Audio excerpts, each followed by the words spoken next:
জঙ্গলমহল মানেই কি শুধু পাহাড়, জঙ্গল আর লোকসংস্কৃতি? সেই ধারণা ভেঙে দিয়ে এবার সঙ্গীতের নতুন সুর তুলেছেন বাঁকুড়ার তিন যুবক।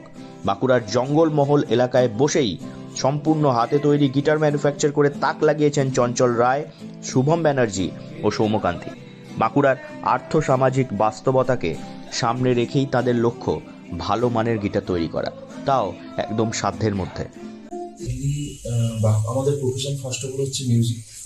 আমরা মোটামুটি 2010 সাল থেকে, তার আগে থেকে শিখে মিউজিক করছি আমরা। এখন আমাদের মেন টার্গেট হচ্ছে আমরা নিজেরা গিটার ম্যানুফ্যাকচার করছি বাঁকুড়াতে।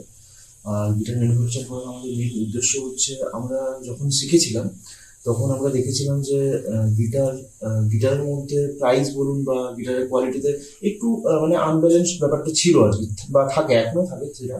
তো আমরা বেসিক্যালি এই আইডিয়াটা বা এই আমাদের মানে ইচ্ছেটা আমাদের এই কারণে এসছে আমাদের গ্রুপের মধ্যে, যাতে আমরা জানি যে ভবিষ্যৎ প্রজন্ম যাতে একটা ভালো গিটার পায়।